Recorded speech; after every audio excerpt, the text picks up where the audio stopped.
شاوخوا 11 ورځې کېږي چې پاکستاني لوري د تورخم دروازه تړلې ده. نه یوازې دا چې د تورخم دروازه د هر ډول تګ راتګ پر مخ تړلې ده،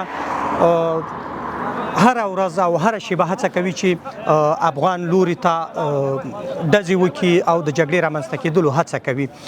له تیرو 3 ورځو را په دې خوا په تورخم کې جګړه لا پسې سخته شوې او هره شیبه امکان د دې وي چې د درنو سپکو وسلو ډزې د دواړو لورو ترمنځ تبادله شي.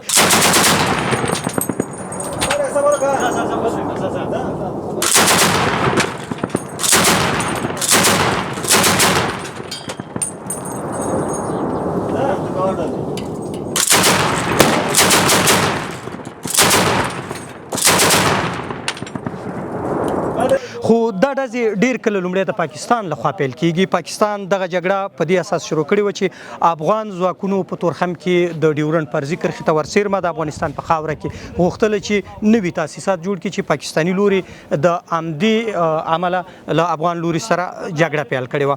که څه هم د جګړې ډېرې ورځې وتلې دي، خو لا تر اوسه افغان لوري ته هغه ډول لکه څنګه چې پاکستاني لوري ته مرګ ژوبله اوښتې ده او مالي زیانونه ورته اوښتي دي، افغان لوري ته هغومره څه نه تر سترګو کېږي.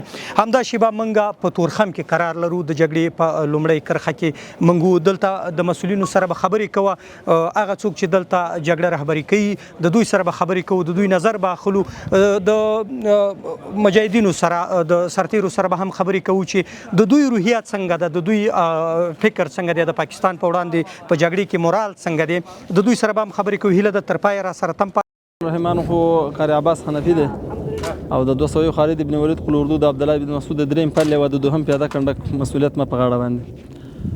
دلته خو د څو ورځو راهیسې د تورخم په دې فرضي کرښه باندې جنگ روان دی او نن به دوی د خوان ډزونه کېدل، به په جوابي برید کې الحمدلله چې مجاهدینو ترتیب ورته برابر کو او په دوی باندې مو جوابي برید وکړو.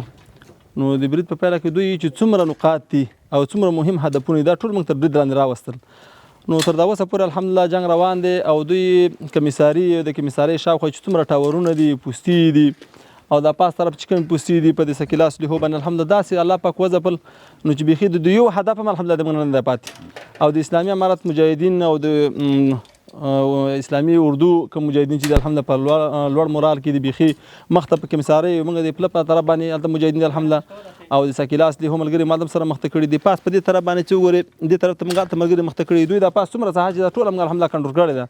نو اوس داسې دي چې بیخي وضعیت داسې دی چې موږ په کنټرول کې ده الحمدلله. ملګري موږ والله هېڅ ایساره وو، ځکه پرون داسې و چې ملګري موږ را کنټرول کړي وو، په کمیسارۍ باندې ور واوښتل، په ګېټ باندې ملګري ور واوښتل.